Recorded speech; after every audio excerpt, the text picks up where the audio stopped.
আজই ডাউনলোড করুন আর এনজয় করুন আপনার পছন্দের শো। তুমি আমাকে কথা দাও পিসি, এটা তুমি কোনোদিনও কাউকে জানাবে না, কথা দাও। হ্যালো, আমি অর্গানাইজারদের টিম থেকে বলছি। আপনাদের শুটে যেসব লোক উপস্থিত ছিলেন তারা সবাই আজ অফিসেই আছে। হ্যাঁ, কাউকে যেতে দেবেন না, আমি এক্ষুনি আসছি। ওকে ঈশান, আজ যদি আমরা সত্যিটা জানতে পারি তাহলে আর একটা রাতও আমার মাকে মিথ্যে বলে ঘুমোতে হবে না। তুই একটা কাজ কর, তুই রাতুলকে তাড়াতাড়ি ডাক, ওকে সাথে নিয়ে যাবি। হ্যাঁ ভাই, আসছি।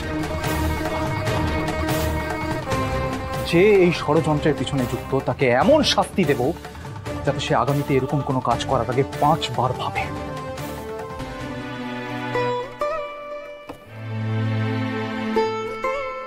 কি ভাবছো ইন্দ্রাণী? ইন্দ্রাণী, হ্যাঁ কি ভাবছো? রাজ, আজ 25 বছর হলো আমাদের বিয়ে হয়েছে, আর এই 25টা বছর ধরে কোজাগরী লক্ষ্মী পুজোর দিন আমি এই ব্রত পালন করি। কিন্তু এবছর বোধহয় প্রথম যে আমার এই ব্রত পালন অসম্পূর্ণ রয়ে যেত রাজ, যদি না কুসুম থাকতো। সবাই ছিল জানো, সবাই ছিল। আগুন লেগে গেল অথচ কেউ কিন্তু এলো না, এলো একমাত্র কুসুম। আবারও নিজের প্রাণের ঝুঁকি নিয়ে আমার প্রাণ রক্ষা করলো এবং ওর হাত পুড়ে গেল রাজ, কিন্তু আগুন নেভালো যাতে আমি ব্রত সম্পূর্ণ করতে পারি। কি আশ্চর্য! মনে আছে রাজ, ওই আগের বারে মন্দিরেও যখন আমি ব্রত পালন করছিলাম, আমাকে সাপের কামড় থেকে রক্ষা করবে বলে ও নিজে সাপের কামড় খেলো। কিন্তু আমি অবাক হইনি। আমি তোমায় আগে বলেছিলাম না যে এই পরিবারের সঙ্গে, এই বাড়ির সঙ্গে ওর কোনো একটা পুরনো সম্পর্ক আছে। ও যদি তোমার জন্য আগুনেও ঝাঁপ দিত তাতেও আমি অবাক হতাম না, কারণ আমাদের জন্যে, তোমার জন্যে, পরিবারের জন্যেও সব কিছু করতে পারে। হ্যাঁ তুমি বলেছো, কিন্তু আমি বুঝতে পারি না রাজ, এতটা ভালোবাসতে কেউ কি করে কাউকে পারে? পারে। আমি, ঈশান, আয়ুষ, আমাদের মধ্যে কেউ যদি বিপদে পড়তো, তুমি এটা করতে না? না রাজ, তুমি ভুল বুঝছো। তোমাদের জন্য তো আমি করবই, তোমরা তো আমার নিজের মানুষ। আর ঈশান, আয়ুষ, ওদের সাথে আমার রক্তের সম্পর্ক, কিন্তু কুসুমের সাথে কোনো রক্তের সম্পর্ক নেই রাজ। কোনো রক্তের সম্পর্ক ছাড়া কেউ কিভাবে কারোর জন্য এরকম ভাবে করতে পারে আমার জানা নেই। সেদিন শুটিং এ আমার বিয়ে রাতুল সাহেবের সাথে না, ছোট সাহেবের সাথে হচ্ছে।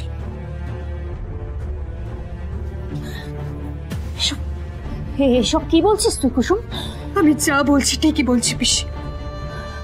আগুনকে সাক্ষী রেখে আমি আর ছোট সাহেব 7 পাক ঘুরেছি। ছোট সাহেবের সাথে 7 জন্ম থাকা আর ওনাকে সব বিপদ থেকে আগলে রাখা, এই গাঙ্গুলি পরিবারকে আগলে রাখার শপথ নিয়েছি আমি। ছোট সাহেব সিঁদুর দিয়ে আমার স্মৃতি রাঙিয়ে দিয়েছিলেন পিসি। আয়ুষ বাবা শুটের দিন ওর সাথে বিয়ের মণ্ডপে বসেছিল, কিন্তু ম্যাডাম তো এটা জানেই না। না, দেবীমা জানেন না। ছোট সাহেব বলতে চেয়েছিলেন, এমনকি আমিও জানাতে চেয়েছিলাম, কিন্তু পরিস্থিতির চাপে আমি বলতে পারিনি। দেবীমা যেদিন ওই বিয়ের ভিডিওটা দেখতে চাইলেন, সেদিনকে আমি আর ঈশান সাহেব আমরা দুজনে মিলেই ওই ভিডিওটাকে বন্ধ করে দিয়েছিলাম, যাতে দেবীমা না দেখতে পান। কিন্তু কেন?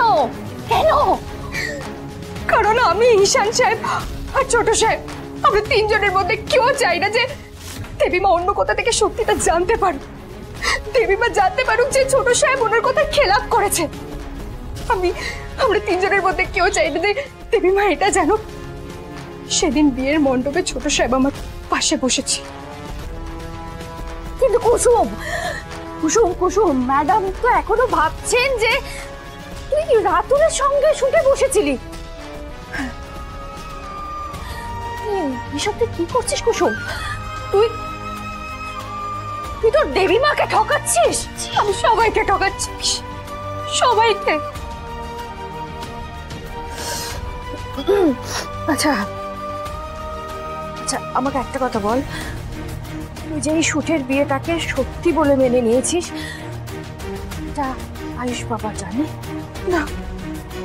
উনি জানেন না যে আমি বিয়েটাকে সত্যি বলে মেনে নিয়েছি। সেদিন যা যা হয়েছিল সবটা ওনার কাছে অভিনয় ছিল, সবটা মিথ্যে ছিল। আর তোর কাছে জীবনের সবচেয়ে বড় সত্যি। আমি ছোট সাহেবকে বলিনি যে আমি ওনাকেই নিজের জীবন সঙ্গী হিসেবে মেনে নিয়েছি। এসব তুই কি বলছিস কুসুম? আমি জানি সবটা খুব আজগুবি লাগছে, কিন্তু এটাই যে সত্যি পিসি। সেদিনের বিয়েটাকে সত্যি বলে মেনে নিয়ে আমি ভুল করেছি। আমাকে সবাই বুঝেছিল যে এই বিয়েটা সত্যি নয়, এই বিয়েটা নকল, সবটাই অভিনয় ছিল। কিন্তু সেদিনের চেয়ে বড় সত্যি আমি আমার জীবনে কোনোদিনও অনুভব করিনি। কুসুম, কুসুম, কেন এই ধরনের কথা বলছিস? তোর মাথাটা পুরো খারাপ হয়ে গেছে, পুরো খারাপ হয়ে গেছে তোর মাথা। ভয় পেয়ে গেলে? কি ভাবছো আমি স্ত্রীর অধিকার পালাবো, এ বাড়ির মালকিন হব? কিন্তু বিশ্বাস করো পিসি, আমার কিচ্ছু চাই না। না চাই আমার স্ত্রীর অধিকার, আর না চাই আমার নতুন পরিচয়। আমি ছোট সাহেব, দেবী বা গাঙ্গুলি পরিবারের থেকে কিছু আশাও করি না পিসি, কিচ্ছু আশা করি না। কুসুম, কুসুম, একটা মিথ্যে বিয়ের জন্য তুই তোর পুরো জীবনটা নষ্ট করে দিবি? পিসি, তুমি তো বলেছিলে প্রতিটা সম্পর্কে দুজনের মধ্যে একজন থাকে, সম্পর্কটাকে বেশি পালন করে, আর সেই একজন হওয়া ভুল না। কুসুম, কি হলো পিসি? থেমে গেলে কেন? মারো আমাকে, মারো। আমার মা যদি থাকতো তাহলে হয়তো এটাই করতো। তোমার অধিকার আছে আমাকে মারার পিসি, মারো আমাকে, মারো পিসি, মারো।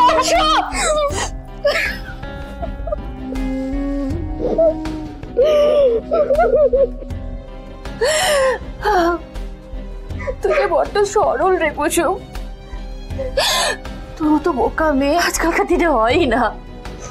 শোন, তুই আমাকে এখন যে কথাগুলো বললি সেটা কখনো কোনোদিনও কাউকে বলবি না, বুঝেছিস?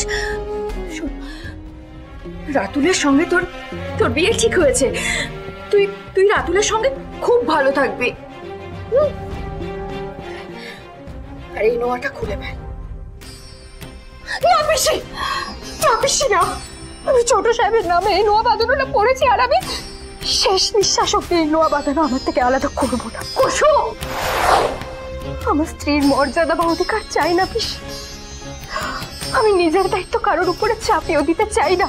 আর বিশ্বাস করো, আমি মুখ বুঝে শুধু স্ত্রীর ধর্ম পালন করে যেতে চাই। ছোট সাহেব, দেবীমা আর গাঙ্গুলি পরিবারের সেবা করতে চাই, আর এটা বাড়ির কাজের মেয়ে হয়েও করতে পারি পিসি। তুমি আমাকে কথা দাও পিসি, এটা তুমি কোনোদিনও কাউকে জানাবে না, কথা দাও।